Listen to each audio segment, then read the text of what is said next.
Hello, everyone.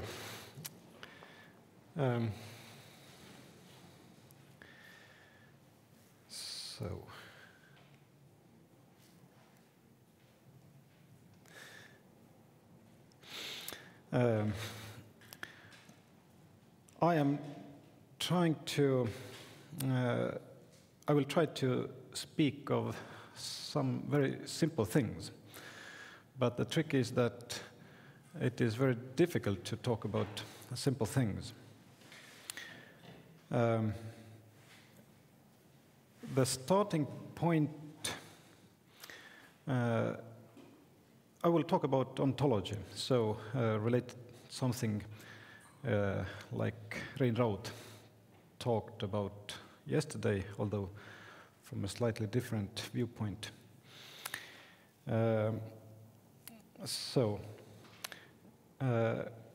When we talk about well-being,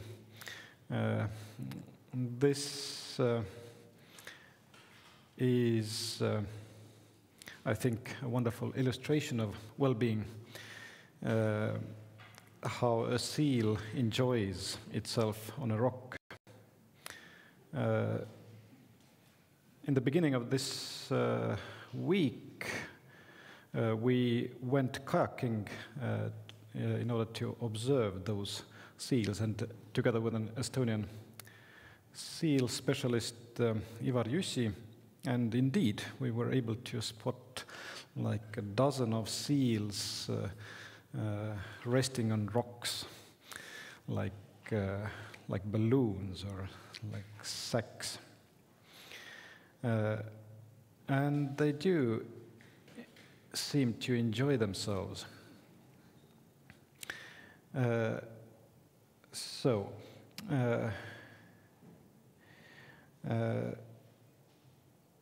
But we do not remain in this blissful state of rest all the time.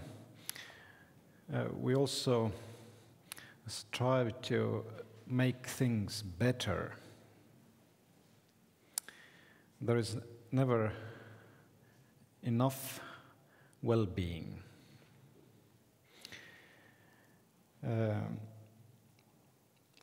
From the personal angle, there are some problems. Well, you all know that, but for example, this problem that although you may strive and struggle more and more, what you get back tends to diminish. There is a kind of diminishing returns from your struggle. The sociologists have verified that happiness, subjective happiness, correlates with income up to about $100,000 a year, and then this correlation tends to disappear. And also there are several other problems.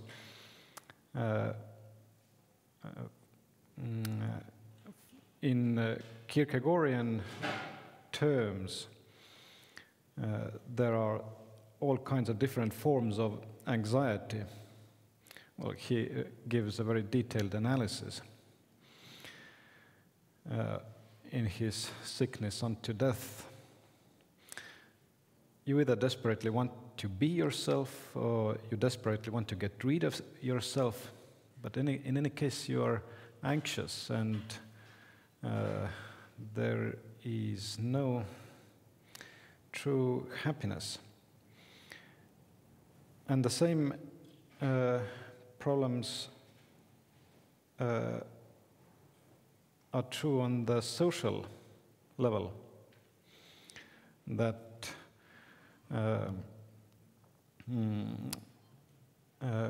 raising income corresponds to growing subjective happiness or well-being only up to a certain point.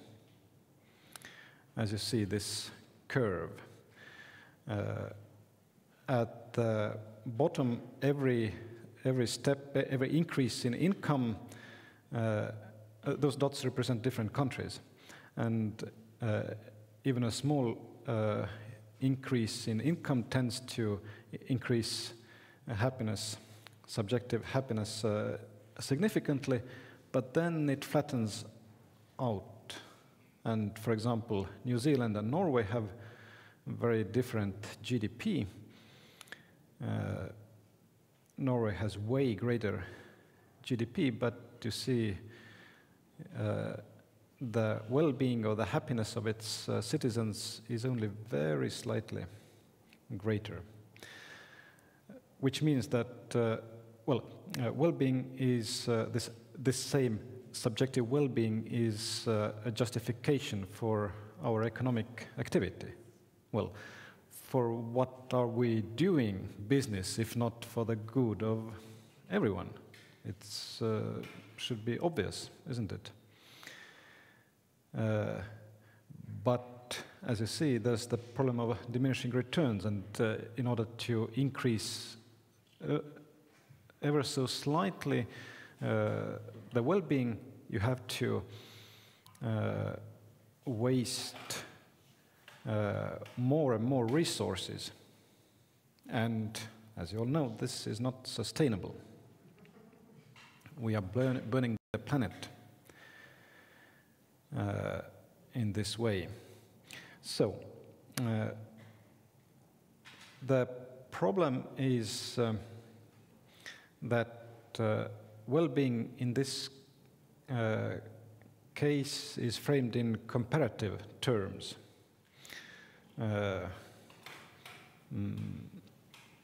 We want to improve, to make better. And there is no term to it. You can always make better and better and better. And in a context of reduced environmental constraints, which have been the case for quite a long time in our civilization, this has given rise to a kind of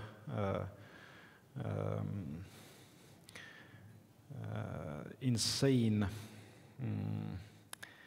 and deleterious behavior from our part.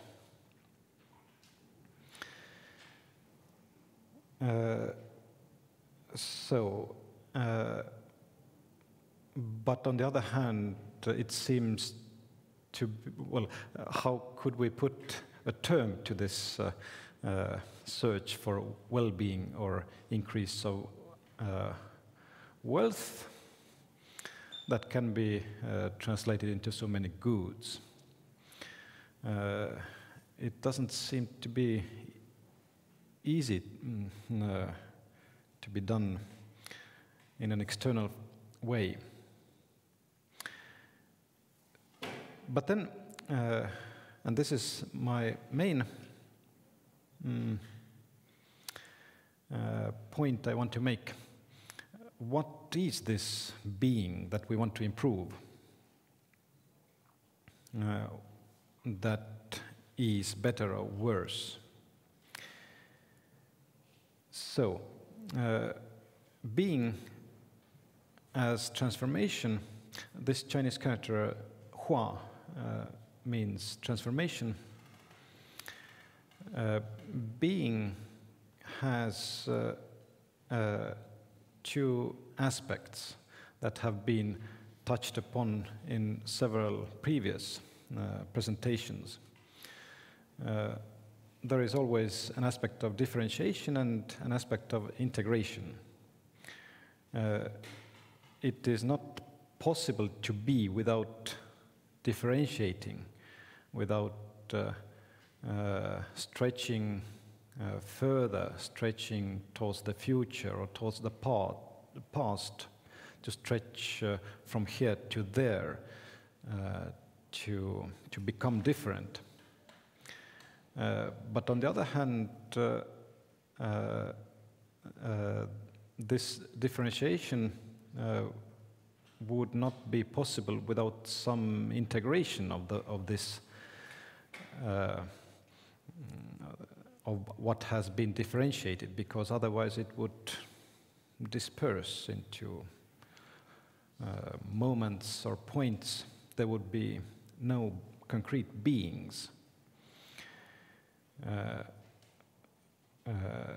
So those two aspects are not contradictory, but they imply each other.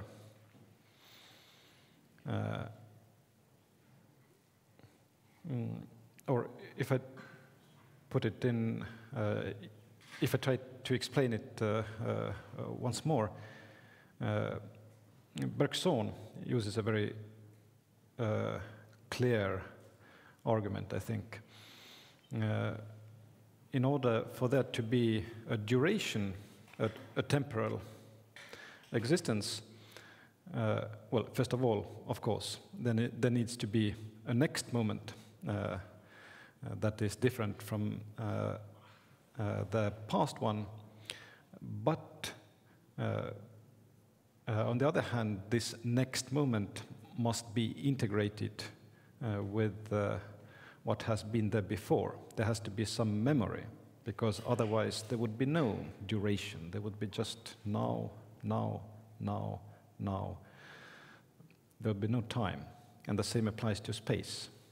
If I would not be in immediate contact with there, this difference between here and there would disappear. They must be held together somehow. So, in other words, each being has two sides, a juxtaposing side and an interpenetrating side. Anders Weber talked about poetic and pragmatic or physical space. I think it is related to these two aspects.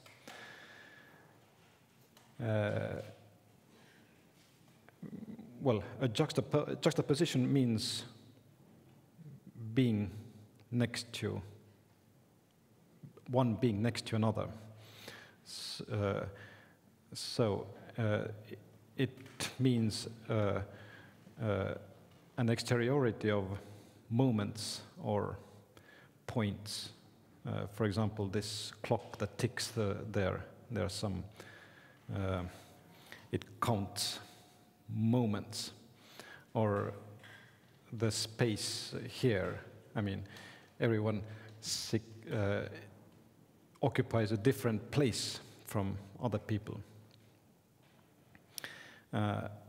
But, as I said, both in temporal and in spatial terms, there must be some interpenetration between those moments and this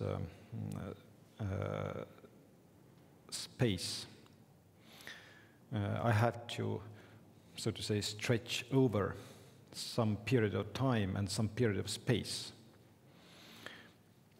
Or, well, again, it's extremely simple. If you take your own body, for example,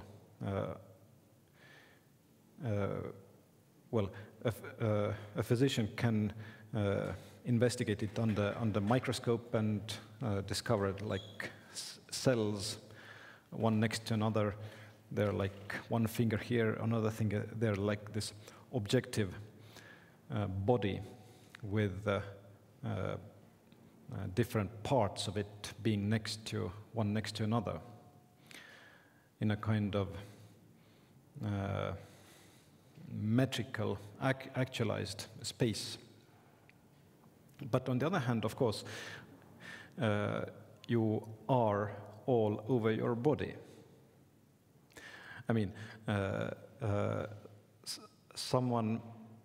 if I move my hand under a machine, you can detect a nerve signal traveling between my hand and my brain, and like different activations in my brain and nervous system. But as to myself, I do not have to travel in my body. I just move myself. So each entity has those two aspects. Is it clear?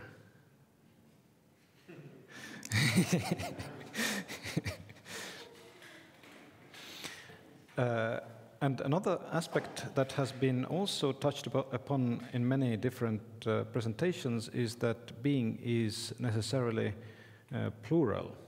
I mean, every entity integrates or contracts a certain space-time at a particular place in a particular historical time. And by doing this at the same time, it differentiates itself from some other. I mean, by the very act that someone integrates or individuates or becomes an entity, it at the same time distinguishes itself from some other. There cannot be just one entity in the world. There is always a plurality of them. Those contractions create an entity, and at the same time a relation, or you can imagine it as contractions on a field. So sometimes physicists talk about elementary particles as disturbances on a field. For example, like there's an electron field, and if you detect an electron, a disturbance happens to be in that place.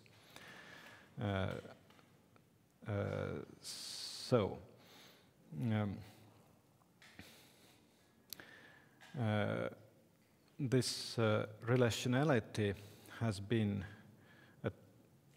it seems to me, an important issue in this event for so many different both philosophers and artists and scientists. And also, everyone has a specific viewpoint that implies all other viewpoints.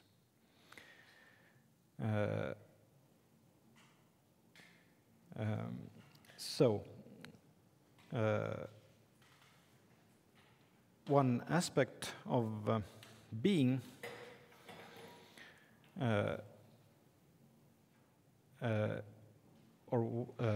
is self-relation and other relation. And of course, this also concerns or has implications to the well-being.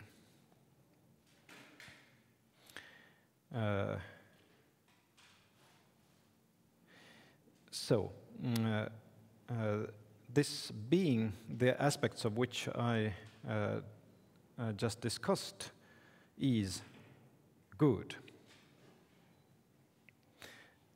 In fact, this is the best being.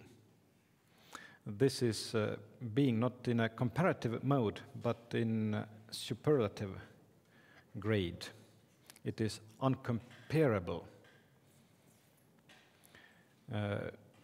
It enables all comparisons. It is obvious. I mean, in order to judge your life as good or bad, you have to live in the first place. And this living in the first place is what I call good, which enables all judgments and any subjective acts, which is deeper than my personal take on my own existence. And this is my main point, that existence is always double. On the one hand, it is improvable. You can make it better or worse. And on the other hand, it is always already incomparably good. So we can always make things better and worse. And on the other hand, we can stop at any level of goodness, taking it to be the best.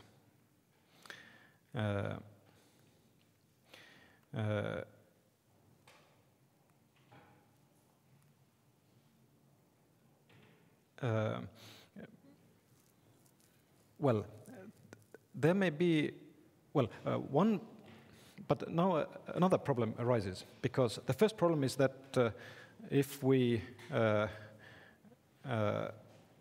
are in the framework of improvement, then this improvement or making being better, making life better, has no end. There seems to be no criteria where to end this improvement. Now I introduced the aspect of best being, but is this really a solution? I mean, in some situations it may be a good idea to somehow pay attention to this simple life, or this best being that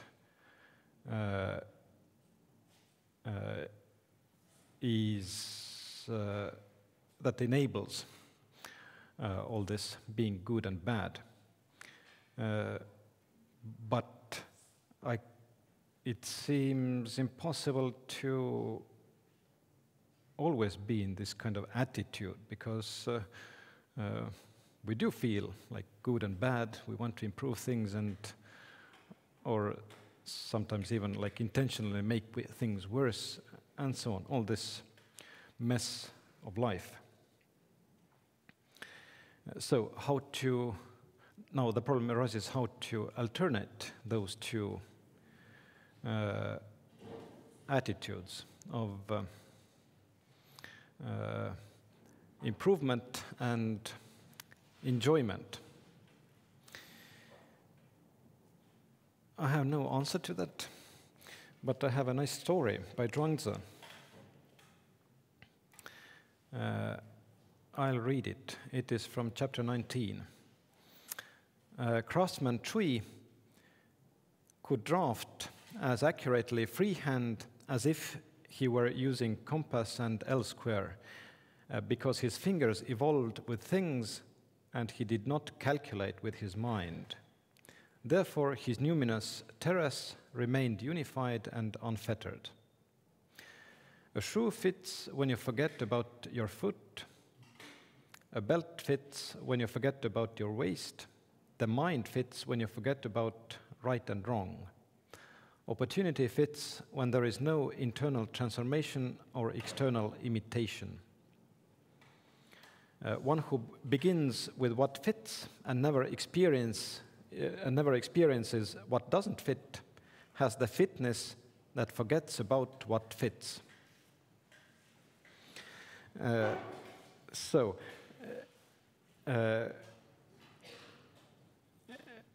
Here, Zhuangzi emphasizes this non-calculative attitude in the first place, whereas calculation belongs to this actualized or juxtaposed aspect of being, and stresses and he mentions the numinous terrace. It's a technical term of Taoism, and in the context of my presentation, we can take it as a reference to the interpenetrating. To the interpenetrating, that is from which the juxtaposed is folded out. And he talks about forgetting, like active forgetting.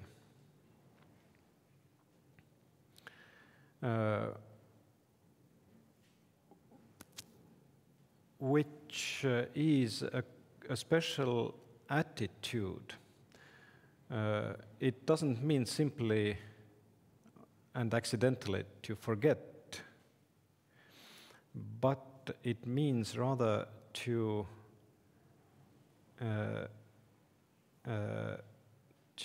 thaw yourself up.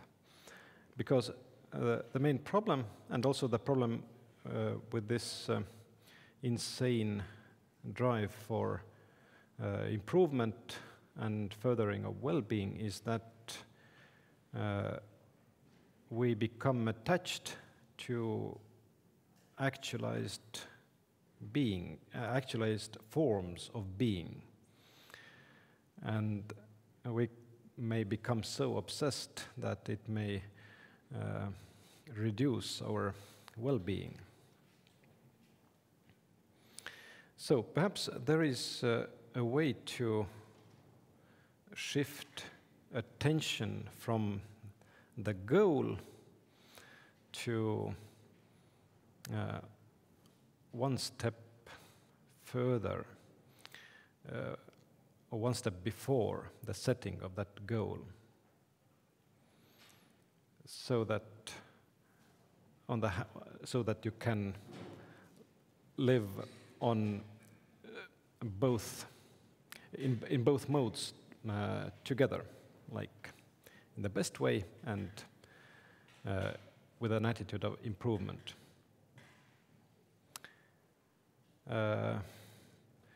But enough. Thank you.